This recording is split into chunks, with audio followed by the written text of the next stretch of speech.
Assalamualaikum warahmatullahi wabarakatuh. Baiklah, di sini saya merupakan perwakilan dari kelompok 7 yang beranggotakan 2 orang, yaitu ada Endah Puspita Arum dengan NIM 201190067 dan saya sendiri yaitu Gusti Nilasari dengan NIM 201190065. Baiklah, di sini saya akan menjelaskan mengenai sketsa pendidikan di negara Irak untuk memenuhi mata kuliah perbandingan pendidikan di negara Islam. Dosen pengampu Ibu Dr. Tuti Indriani SAG MPDI. Baiklah, langsung saja. Kualitas pendidikan di negara Irak telah menurun akibat adanya perang selama 30 tahun dan sanksi-sanksi dari PBB. Sistem pendidikan di Irak semakin parah akibat instabilitas, ketidaknyamanan, dan benturan sektariat. Banyak profesor dibunuh ataupun bahkan meninggalkan negara Irak untuk melarikan diri. Namun, ada beberapa indikasi kalau pendidikan Irak bisa dibangkitkan kembali, yaitu adanya program beasiswa prakarsa pendidikan Irak atau kita singkat IEI, memberi rakyat Irak harapan baru. Program ini merupakan prakarsa nasional yang bertujuan mengirimkan ribuan mahasiswa Irak untuk belajar di luar negeri di universitas terpandang di Amerika Serikat dan Inggris. Kemudian, sistem pendidikan di Irak tidak jauh berbeda dengan sistem pendidikan yang ada di negara Timur Tengah lainnya, yaitu pada tingkat ibtidaiyah lamanya 6 tahun, pada tingkat mutawasyithah lamanya 3 tahun, tingkat sanawiyah lamanya 2 tahun, dan pada tingkat tinggi atau universitas lamanya 4 tahun. Kemudian, pendidikan di Irak diatur dalam Undang-Undang Pendidikan Umum Nomor 57 Tahun 1940. Kemudian untuk sistem lembaga pendidikan di negara Irak itu ada beberapa. Yang pertama itu ada Universitas Baghdad, di mana pendidikan universitas modern secara resmi telah diatur dalam Undang-Undang Nomor 60 Tahun 1956, yang di dalamnya juga menyebutkan adanya pendidikan Universitas Baghdad.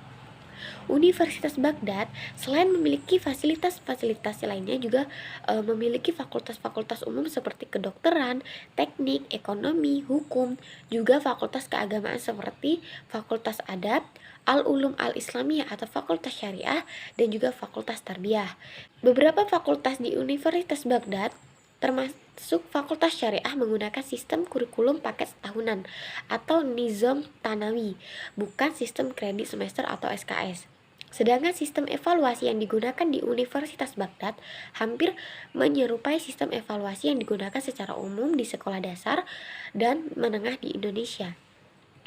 Sarana penunjang di Universitas Baghdad atau di pendidikan di negara Irak ada perpustakaan, laboratorium komputer, laboratorium bahasa, beasiswa, dan juga asrama.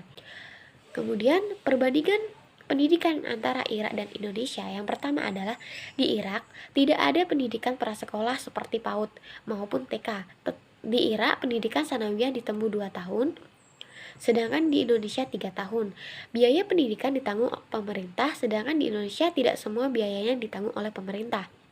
Kemudian disiplin dan metodologi pengajaran, apabila ada pelanggaran mengenai cara berpakaian dari para mahasiswi di universitas, maka akan ditindak tegas. Lain halnya dengan di Indonesia, masih ada toleransi dalam menangani hal ini karena adanya perbedaan budaya. Kurikulum pun ada sedikit perbedaan, di mana sistem kredit semester di Irak tidak berlaku, sedangkan di Indonesia dia menggunakan sistem kredit semester. Kemudian persamaannya, fasilitas pendidikan pada universitas pada umumnya sama. Jenjang pendidikan setelah prasekolah kemudian mempunyai penduduk mayoritas Islam. Kemudian untuk kelebihannya, adanya fakultas syariah dengan cuma-cuma tidak dipungut uang kuliah. Bahkan Kementerian Pengajaran menyediakan kampung mahasiswa serta diberikan makanan, pakaian, dan lain sebagainya. Kemudian bagi mahasiswa di Irak, cara berpakaian mereka benar-benar disesuaikan dengan ajaran Islam, sesuai dengan latar belakang budaya Islam. Sedangkan di Indonesia mahasiswinya masih kurang memperhatikan nilai-nilai Islam. Kemudian kekurangannya, masyarakat Irak telah terlalu mengutamakan kesukuannya dan kurang menjaga kerukunan sesama warga dan lemahnya rasa nasionalisme pada negaranya, sehingga sering terjadi percekcokan antar bangsa. Kemudian, sedangkan kekurangan pendidikan di Indonesia adalah banyak ditemukan adanya sistem pembelajaran yang kurang disiplin dalam melaksanakan baik dari pengajar maupun pendidik, sehingga kualitas pendidikan menjadi rendah. Baiklah, hanya itu yang bisa saya sampaikan. Apabila ada kekurangan saya mohon maaf. Saya akhiri wassalamualaikum warahmatullahi wabarakatuh.